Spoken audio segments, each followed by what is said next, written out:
Hello to today's reflections.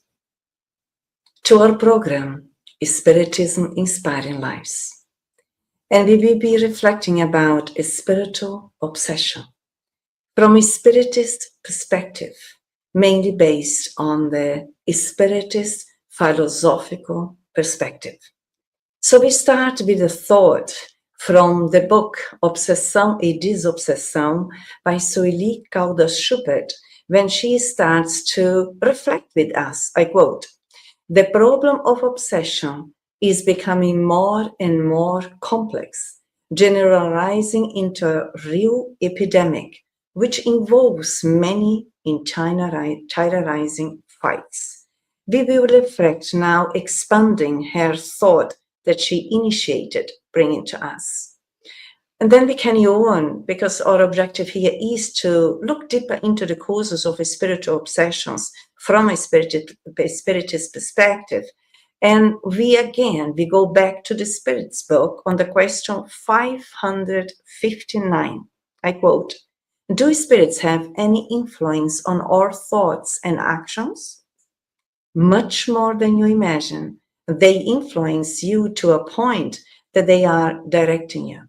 This answer is given by the superior spirits to humanity, which are helping us to understand how complex are we in our interactions within people who are incarnate, that is, spirits who are reincarnated and through a physical body express themselves, and also amongst those spirits who are without a physical body and we are communicating. Do spirits influence our thoughts and actions, or ours, meaning like me, like you, who are in a new physical body? And then the answer is yes. And that is quite interesting for us to consider, or to start to consider when we think about spiritual obsessions. Because sometimes we think it is the other spirit, or are the other spirits who are influencing us.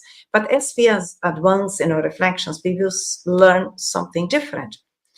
And in the Gospel according to Spiritism, I quote, "Obsession is the persistent action that an evil spirit imposes on an individual."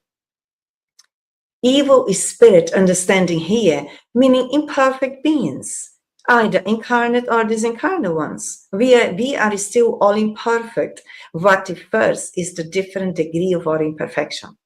When we say evil, the spirit imposes on another, that again, we can see how much pride and selfishness we still carry within ourselves. That can happen with us in relation to other people, to other beings, can happen to others in relation to us.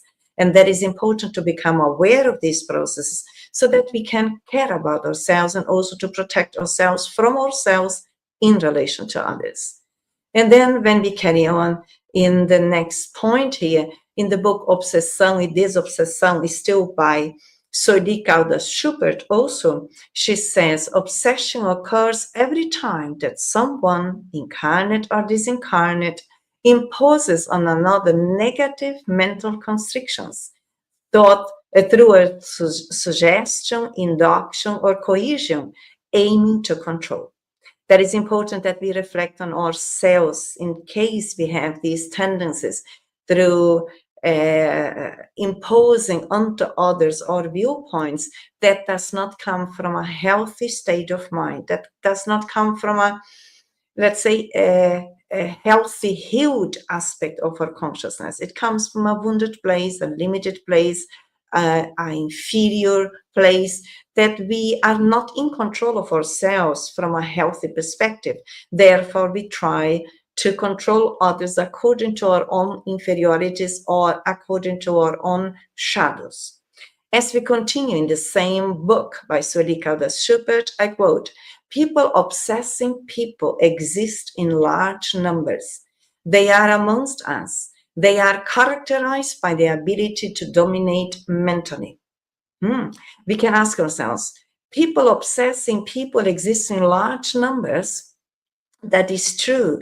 When we study from a transpersonal, holistic perspective our existences on Earth and what the planet Earth actually means in our evolutionary pathway, we still, as humanity, quite, let's say, limited and quite lacking or to develop our superior faculties. And when she says they are amongst us, dominating mentally, we can also ask ourselves, if I dominate, if I have the tendency to impose myself onto members of my family or not, how do I behave in my workplace? Do I have the tendencies to dominate others, to impose myself, or do I have more flexibility, more adaptability, more ability to silence, more ability to express myself in a centered, balanced way, more ability already conquered that I can wait for the right moment? Those are points that we will be addressing within ourselves. Understanding that, I quote, this domain is masked with the names of jealousy, envy, passion, desire for power, pride, hatred, and is exercised sometimes so subtle that the dominated person thinks he or she is extremely loved and protected, as Soili Gaudas Schubert quoted to us. That again is important because as more immature we are, as more infantile we are, as more unconscious we are, therefore as more needy we are, we may be dominated by someone and thinking that actually we are loved. That gradually throughout the time will be a trouble for us. So it's important also to study, to self-reflect, to self-analyze ourselves, from which perspective we are interacting with other people and how we allow others to interact with us. Because the aim of our reincarnation, which is a great therapeutic process given by God to every one of us, is for us to heal ourselves from ourselves, so that we don't have the need anymore neither to dominate others, neither to be in these controlling, restricted processes that we may bring as inheritance within ourselves. And still, Soili Gaudas Schubert carries on reflecting with us, I quote, this is, for example, the husband who limits the freedom of his wife, keeping her under the control of his will. It is the wife who tyrannizes the husband, enslaving him to her whims.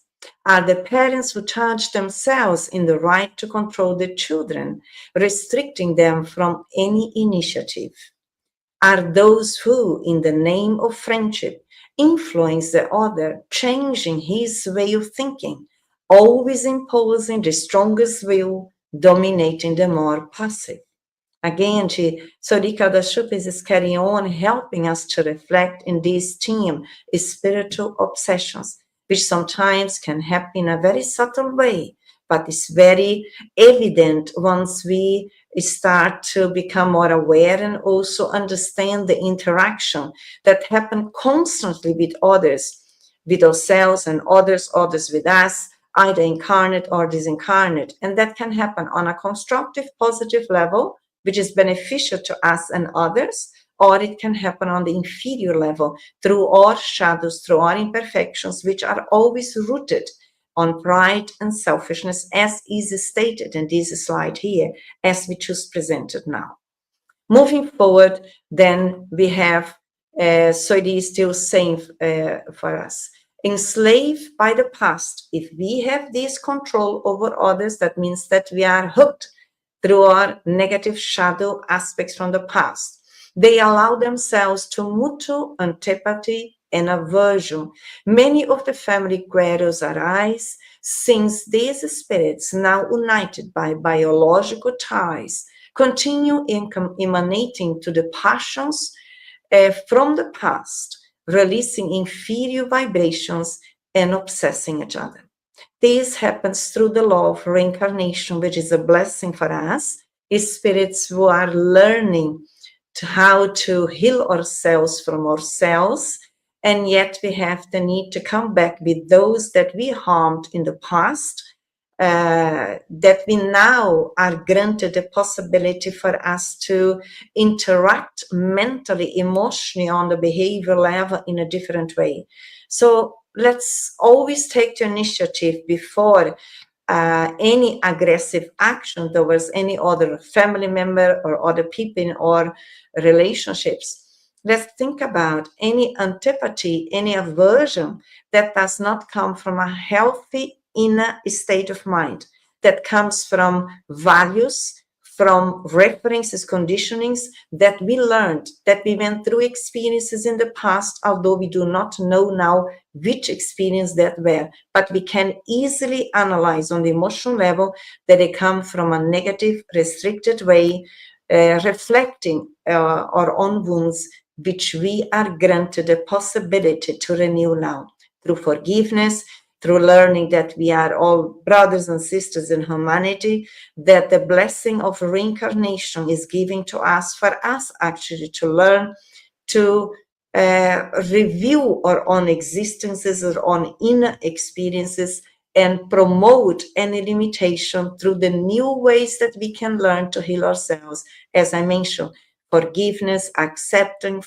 flexibility, tolerance, brotherhood, fraternity, even within the family. Because the family is our first society where we come into as we are reborn again. Moving forward here is still with Soili Kaudas Schubert. I quote, people obsess, the family, I think I ran here, let me see here where I am. Husband, yes. The family connections aim the opportunity to modify each one's feelings, overcoming any aversions, grudges, and hurts. This is actually what we are aiming for through each existence as we are here. That is not by chance that we have the mother that we have the father that we have the siblings that we have. No, all of that has been organized already in the spiritual world before us coming back to the spiritual, to the spiritual reality, which is earth. As I mentioned, in order to heal ourselves. So in case we have these aversions, let's educate our thoughts, understanding that we have the inner power, that we can learn to think in a good way, wishing people peace so that we renew our own inner structure, building new references, new values, new tendencies. And in that way, instead of keeping on hurting ourselves and others, we now choose to heal ourselves and cooperate in the healing of others as well. Because man is often the obsessor of himself. When we reflect about the spiritual obsession, we are the obsessors of ourselves through our own limitations, imperfections, shadows, that sometimes we are not even aware. This is the reason that reflecting about it and aiming to learn about it helps us also to promote ourselves from within. Because deep down, no one can hurt us unless we allow that to happen. And how do we allow that to happen? That is usually happening through our own shadows, our own wounds that we may be sometimes unaware. So our aim here is really to help us to look within. So as we move forward and within the book Obsessão e Desobsessão, Soili Kaudas Schubert carries on helping us to reflect. I quote, some emotional states that represents unawareness in our life: anger, hatred, negative ideas, depression, sadness, disencouragement, pessimism, fear, jealousy, slander, sexual misconduct, addiction such as smoking, alcohol, drugs, etc. Those emotional states, they are actually elements that attract the inferior spirits. As more as we choose still temporarily to validate them, consciously or unconsciously, we are actually increasing, intensifying our own limitations, our own wounds, and therefore also attracting other ill souls similar to us. But we are carrying the vibratory tone within our spiritual body, and therefore also felt on the physical level that sometimes can even end up into illnesses. So it's very important through self-awareness, which is a journey in our evolution pathway, not to be ashamed, not to blame ourselves, not to criticize ourselves. Once we become aware of those emotional negative states that we need to promote in terms of overriding our memories with new tendencies, new choices on daily basis.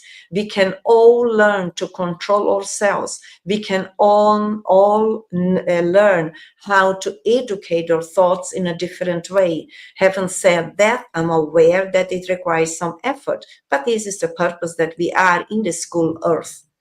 And carry on is still, I quote, in every obsession, even in the simplest cases, the incarnate spirit brings in itself the predisposition and preponderant factors, that is, the moral depth, to be redeemed that enable alienation.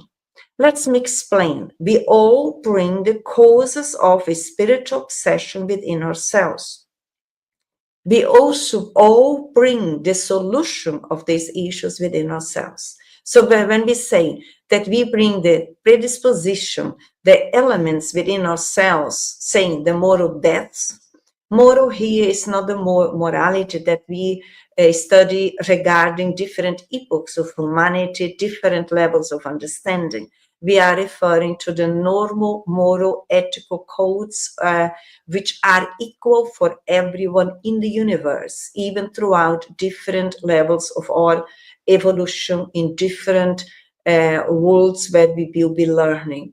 So whatever we learned, we impregnated our perispirit, our unconscious memory with negative belief systems, negative emotions, negative experiences that needs to be cleansed within ourselves so that we don't get hooked in that. So whatever wrong we did in the past, simplifying what we said, is now time that we choose freely, with understanding, to choose to change those habits, those behaviors, because we have the free will. We can choose to be good to ourselves and others. We can choose to free ourselves from any grudges that we may have with someone, because we are increasing our understanding about life, ourselves, and ourselves in relation to others. And it's still now referring to the philosophical aspect of Spiritism in Spirit's book, question 467, I quote, "Can people avoid the influence of spirits who incite them to evil?" And the answer is very clear, really bringing the reference of self-empowerment when the enlightened spirits say, yes, because they only attach themselves to those who, through their desires, attract them with their thoughts. So be vigilant about our thoughts, because we all are thinking beings. We think a lot. We have a lot of belief systems running in our minds throughout the day. And if they are not healthy, if they are negative about someone or even about ourselves, we are attracting similar spirits, because the power of the mind is communication in the universe. And therefore, we will have the reciprocal communication. It's true that we still all have from time to time or faces periods that we have more negative thoughts than others, because we are learning.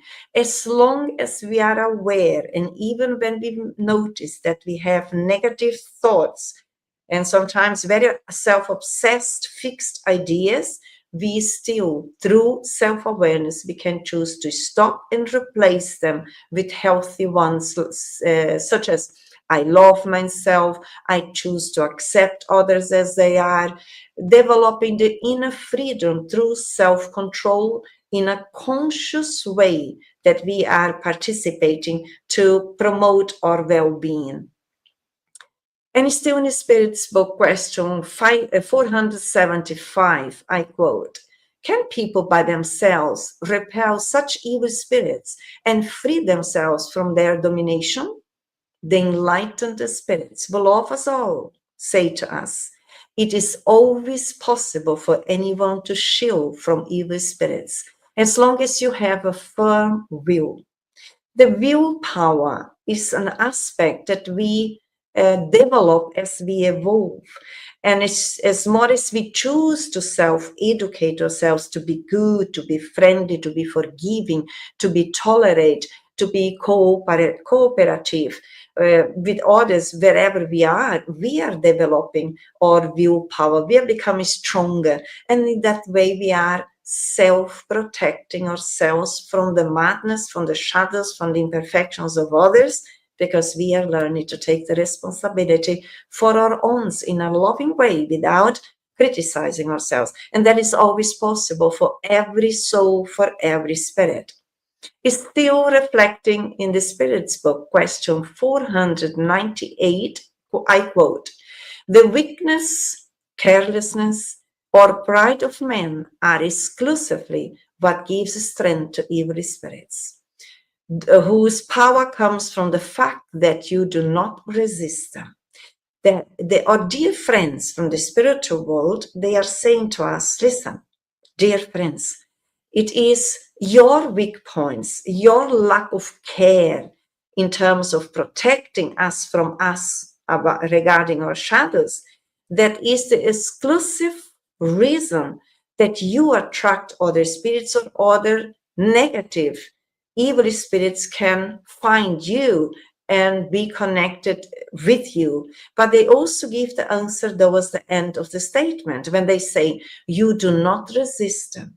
Therefore, the solution is learning to resist the evil within us, meaning our own shadows, our own imperfections, through self-love, self-forgiveness, self-respect, dignity, and all these virtuous aspects that we all bring within. And in that way, we are resisting. What another aspect of resisting the evil or inferior or ill spirits, it is to learn to be tolerant. That is fundamental. Learn to be patient, which sometimes we are lacking, but we can train ourselves. We all are able to do that. Hello, Deborah. Very welcome here with us. Rosangela also. It's so good to have you with us. Excellent to be together. Carry on in the Spirit's book. Remember, as I mentioned previously, the Spirit's book is the book who reflects about the Spiritist philosophical perspective of life. And in the question 788, I quote, "The development of free will follows that of intelligence and increases the responsibility of acts." Spiritual obsession. So if you want to free ourselves from these ill, negative spirits that perhaps may be surrounded us and we attract them, it's important to understand that our free will is the faculty that we are using constantly in choosing what we nourish and feed our minds with in our thoughts. So we can ask ourselves, I am aware of what I think, because I need to become aware of my thoughts in order to control them, in order to change them whenever is necessary. And then they say the free will follows of intelligence. Intelligence means there is the need that I learn more about the natural laws, the universal codes of ethics, of harmony, of peace. Once I learn more, then increases my responsibility of my behavior, my acts, how I act in relation, how I behave in relation to myself and others, within my family members, as we mentioned in the previous slide already. Very much attention is needed for us to observe where we are in terms of our illnesses or shadows or our strengths that we conquered already, and what else we can promote ourselves in our daily existences. Because the main point to be on earth, it is to learn to evolve. And carry on still in the Spirit's book, question 399, I quote, "Man does not know the acts that he practiced in his past existences, but can always know what kind of faults he became guilty of, and what are the predominant marks of his character through his tendencies." We don't need to consider past life regression. When we study the Spiritism, we will learn to get to know ourselves more. We become more conscious, more aware. And then through our current tendencies, mental, emotional, and behavioral, we can analyze ourselves briefly, where we are coming from, which kind of behaviors we allowed ourselves in previous existences, bearing in mind that we have one life and many, many different existences. So we always are inheriting ourselves psychologically, emotionally, spiritually from previous existences. So even when we realize the negative tendencies in the current existence, is no reason for us to criticize ourselves or blame ourselves or shame. No, it's only about becoming aware, in that moment always taking the responsibility, which is the internal autonomy, and to dialogue with ourselves and say, well, this time I choose to diminish my shadows and increase my inner light, which means transforming my way of analyzing the experiences so that I can change the perception in relation to the experiences which are transitory. And all of us can do that. We all still have limited tendencies which needs our attention to therapeutically, through self-awareness, through self-acceptance, through self-actualizing these elements within us, so that we can really promote the inner peace, that we can promote the disobsession which happens through the self-education process. We presented some elements here today, but of course the subject requires, as it is complex, it requires much more study about. Those who have interest, we left some references here, but there are much more books available that helps us to understand essentially that we are all immortal beings, we are spirits. From time to time we are reincarnated, other times we are not, yet we are all created by God in order to learn to love ourselves and love others. Once we learn that rule, which is a universal rule, we will free ourselves from be influenced by ill or negative evil spirits, because we choose to become better than ourselves on a daily basis. Training more patient, tolerant, fraternity, solidarity, observing our thoughts, our belief systems, always having this self-awareness alert on instead of off, observing our emotion dimension and learning to be in control of our own feelings so that we don't project the negative feelings onto others, learning to even develop our own responsibility, which is the inner power of making healthy choices and therefore promoting well-being in this existence and also beyond that. We come to the end of our reflections in that way, wishing much peace to all and believe always in your ability to renew ourselves in any situation. Much peace to all. Hope to see you soon.